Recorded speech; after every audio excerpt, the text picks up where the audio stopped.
তো এই অনুসারে এই ক্যাটাগরিজ করা হয়েছে এবং 30 লক্ষ টাকা প্রত্যেক শহীদ পরিবারকে 30 লক্ষ টাকা সঞ্চয়পত্র দেওয়া হয়েছে।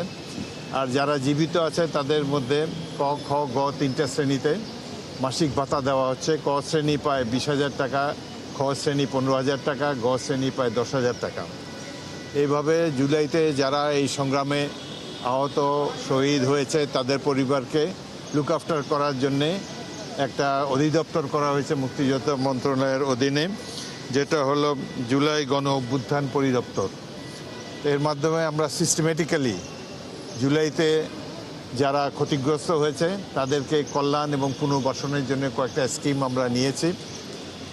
ইতিমধ্যে আমরা আজকে আরও যারা জুলাই যোদ্ধাদের মধ্যে যাদের ছেলেমেয়েরা শহীদ পরিবারের ছেলেমেয়েরা লুক আফটার হয় না, তারা অনেকে স্কুল থেকে ড্রপ আউট হয়ে গিয়েছে, তাদেরকে আমরা আবার শিক্ষা ভাতা দিয়ে স্কুলে যাতে তারা পড়াশোনা করতে পারে সে ব্যাপারে আমরা উদ্যোগ গ্রহণ করব।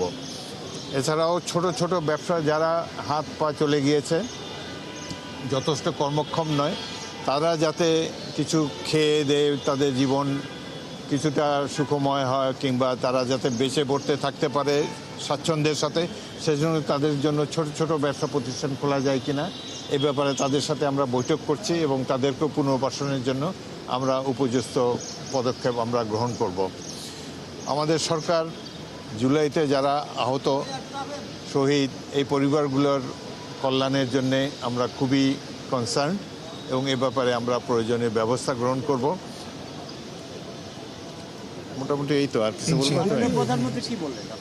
মাননীয় প্রধানমন্ত্রী তিনি অ্যাপ্রিসিয়েট করেছেন, তিনি আরও জানতে চেয়েছেন এবং তিনি আরও সাজেশন দিয়েছেন, বিশেষ করে শিক্ষার ক্ষেত্রে যার বাবা মারা গেছে সেজন্য ছেলেরা যাতে একেবারে স্কুল ড্রপ আউট হয়ে অশিক্ষিত না হয় তার শিক্ষার ব্যাপারে গুরুত্ব নিয়েছেন। আর তার পুনর্বাসন যেটা কী ধরনের, যার ধরনের হাত নাই পা নাই কিন্তু মোটামুটি কর্মক্ষম আছে, কী ধরনের প্রজেক্ট দিলে আমরা বিআরডিবি বা অন্যান্য সংস্থার মাধ্যমে যাতে তারা মোটামুটি সচ্ছলভাবে স্বচ্ছন্দের সাথে সরকার সংসদ পরিচালনা করতে পারে সেজন্য তিনি সাজেশন দিয়েছেন।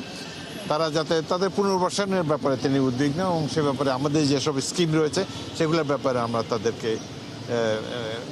প্রধানমন্ত্রীকে ব্রিফ করেছি। তিনি ৭১-এর মুক্তিযুদ্ধের যে তালিকা সেটা নিয়ে আসলে এর আগের সরকার আমলে অনেক রকম ইয়ে ছিল, সেটা নিয়ে আজকে কোনো কথা হয়েছে বা আপনার মন্ত্রণালয় থেকে এই বিষয়ে? এটা নিয়ে কথা হয় নাই, তবে আমার মন্ত্রণালয় ইতিমধ্যে আমরা জানেন যে মুক্তিযুদ্ধের সময় মুক্তিযোদ্ধার সংখ্যা ছিল 1 লাখ, পরবর্তীতে এখন হয়ে গেছে 2.5 লাখ। তো বিরাট সংখ্যক এরা ভুয়া মুক্তিযোদ্ধা। এমনকি বিগত সরকারের সময় 16 জন সচিব ভুয়া মুক্তিযোদ্ধা বলে প্রমাণিত হয়েছে এবং তাদের মুক্তিযোদ্ধা ভাতা ক্যান্সেল করে দেওয়া হয়েছে।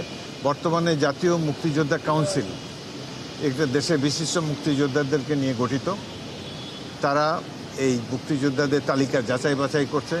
ইতিমধ্যে 300 ভুয়া মুক্তিযোদ্ধাকে তারা বাদ দিয়েছে এবং এটা কনস্ট্যান্ট প্রসেস রয়েছে এবং আমরা আশা করি যে মুক্তিযুদ্ধে যা কিছু বেনিফিট বা বেনিফিশিয়ারি যারা আছে এটা যাতে প্রকৃত মুক্তিযোদ্ধারা পায় সে ব্যাপারে আমরা উদ্যোগ গ্রহণ করব। ভুয়া মুক্তিযোদ্ধাদের নাম ধীরে ধীরে পর্যায়ক্রমে আমরা বাদ দিয়ে দেব। ধন্যবাদ।